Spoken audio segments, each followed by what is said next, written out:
I definitely know how you feel, and I'm telling you that it will get better, but we've got to put the pressure on ourselves and somewhat fight against the neurotic mind, which isn't you. This neuroticism, separate from you. That's revelatory, right? It's not you. You can learn to observe this and also do practices that battle against it. And that's what we got to do.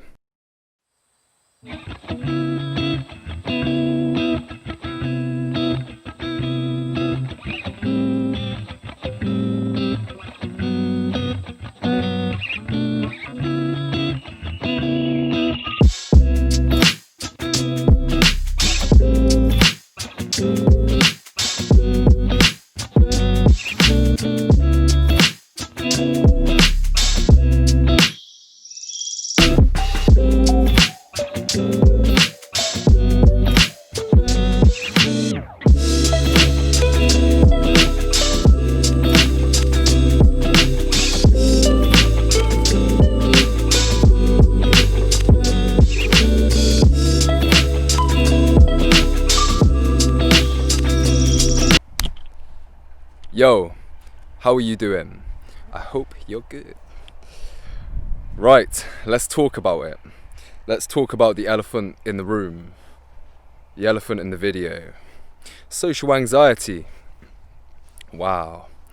Yeah, man, this is a big topic. This is big, right? This is life dictating, life debilitating. I'm definitely qualified to talk about this. I've struggled all of my life, really, with social anxiety. So, ever since I was a kid, I've been super socially anxious. Super self-conscious, even as like a little kid. A little like going out shopping with my mum, 5-6 years old. Why is everyone looking at me? So yeah, it's just in my character a little bit. And then obviously there are always a myriad of reasons why you are socially anxious. You can never really put it down just to one thing, although one thing may be very prevalent. For me, it's genetic and the way I was brought up, I would guess. So let's talk about it. I've got a mad tip for you today. This is a ridiculous tip, to be honest. It will definitely sort out a good portion of your social anxiety. How do I know this? I can only presume, to be honest. I don't know this for sure, but it worked for me. Because it's a long process, right? It's gonna be.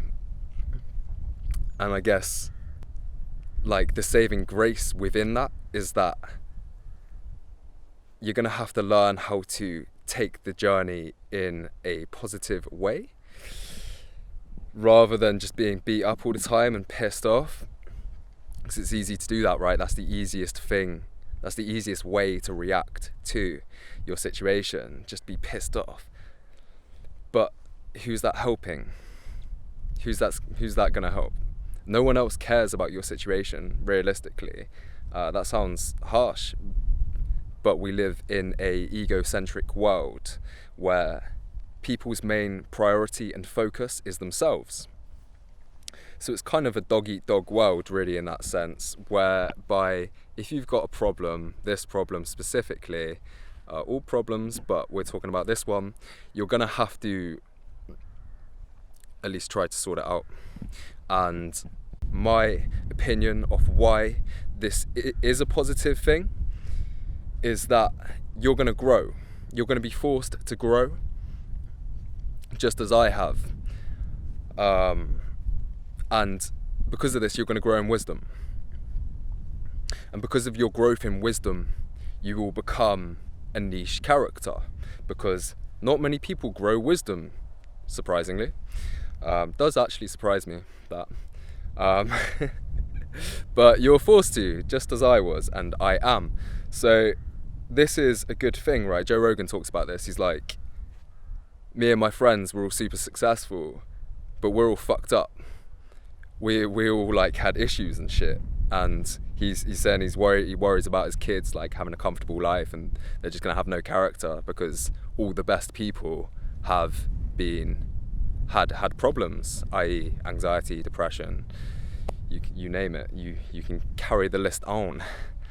But we're going to talk about anxiety today. So I've had this thing my whole life. I've struggled, and yeah, I've got to a place now where I'm relatively all right, you know. I look forward to going shopping, stuff like that, little things like that normal people take for granted. Normal people. This is it. You think you're fucked up and shit, but everyone has baggage. Everyone has. This is the one thing. Like, I'm still young, but just growing up, this is the one thing that I've learned, is that everyone has a thing. The human mind has a tendency, right, to create at least one big life problem always. So, if it's a sort of like, obviously social anxiety is not a great one to have your mind latch onto, but that is what it is. Your mind has just latched onto it. As everyone, most people, unless they had spiritual parents who gave them sort of like a Buddhist upbringing, I guess, everyone has one of these things.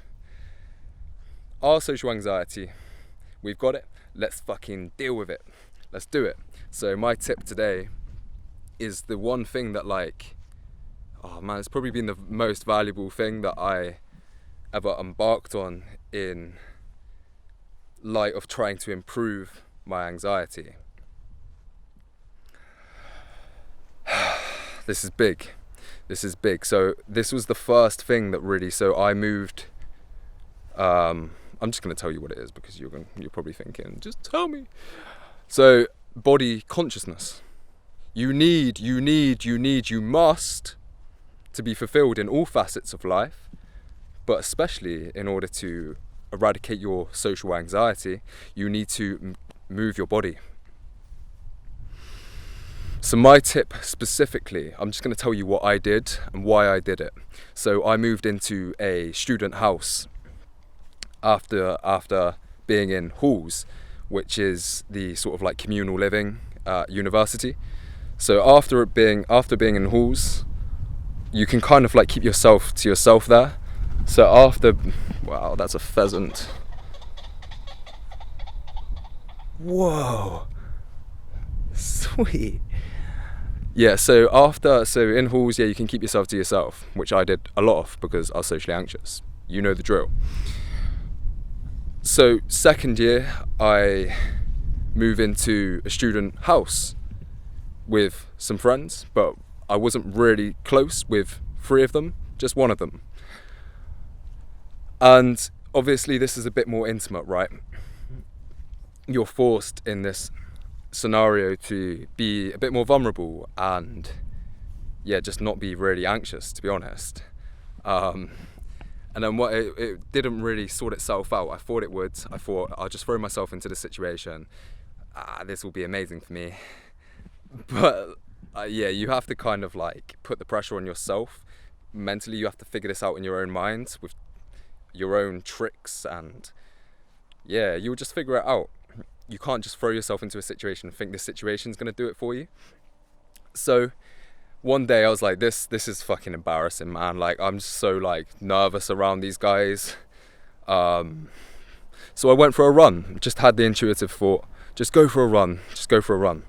Probably make you feel better. So I went for a run. 10 minutes. Just 10 minutes. That's all you need. So I'm naturally quite athletic. But I wasn't putting the pressure on myself, like, oh, how far are you going to go? Make sure you time it. I wasn't doing that to myself. I just thought, I'm just going out to move my body and have some air in my face. Embrace the world, like engage with the world as it is. Because that's what happens when you go for a run. It's a little bit more spiritual than it might seem on the surface. With all these like Nike athletes and stuff, like you think, oh, they're just athletes. But spiritual shit, man. Like, you're engaging yourself in the world as the world is. You're going out into it all, and you're applying yourself. That's beautiful, man. So I came back after like a 10-minute run. That night, the reason I knew this was big is that night we played a board game, because Bede, my housemate, really likes board games. He was like, please guys, just play it with me. So instead of saying no, I had the power to say yes. And no is what I had always said up until that point, just make up some excuse. But I was just like, I really want to play this board game. Who am I to ruin that for him? It was only me and one other guy as well there. So like, I can't. Yeah, let's do it. I would have made an excuse, but I didn't, because my mind was clear. My mind had this like extra element of power. And I'm sure you've experienced this. I'm sure you've done sport before and hard exercise at least once or twice. You feel pretty powerful afterwards. You feel empowered as a person. So I played a board game, and I actually had fun, which sounds like, to a socially anxious person, it's a board game? Oh! Gross! But yeah, I had fun. So from then on, I realised, like, yeah, you don't have to go hard. Just from then on, what I did every morning, first thing, had my running shoes ready in my bedroom. I'd get up, don't lie in. That's rule number 1, just for life. But social anxiety especially. Rule number 1, never lay in. Maybe on a Sunday if you've earned it, but or just on like one day amongst many other productive days. You can't lie in every day. It will fuck you up. Quite just putting it simply, it will fuck you up. So yeah, get up straight away, put your running shoes on, get your running gear on, your whatever, just wear some joggers and a t-shirt. No one cares, no one's looking at you when you're out running. In fact, everyone respects you, no matter if you're overweight, no matter what you look like, what kit you have. Everyone wishes they had the power to go for a run and the determination to do so. You do have the determination to do so because you're socially anxious, and you have to. Because otherwise, what are you going to do? Just be anxious? So yeah, this is what I did. I put my running gear on straight away, went downstairs, stretched out, got some water, have a green tea or something, I don't know, and then go out, run literally 5-10 minutes.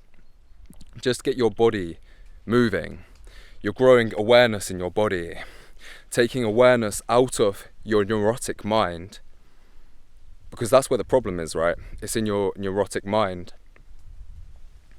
because you're spending all your time in there. And put some into your body. Put the awareness into your body. When you come back, you'll feel so much more relaxed. It also loosens up, it loosens up your muscles, it loosens up your face, pumps blood into your brain, gets your neurotransmitters firing, which your neurotransmitters are what's going to combat against the lack of fulfillment because of your social anxiety controlling your life. So all of a sudden, serotonin, dopamine, it's all firing that bit more. So you actually feel so you have the power to say yes to a board game. That sort of thing. So what I did specifically is I went for the run and I had a cold shower straight after. Try and do it cold straight away if you can't. Try and aim for that over time. Do it a little bit warm at first. Man, this will just sort you out for the day. You will feel so much more confident walking around. So the way, like if I'm going shopping, if I was back then when I was really anxious, if I was going shopping on a certain day, I'd have to do my run and a cold shower, and I just felt so much more at ease and so much more full of life. It was a game changer for me.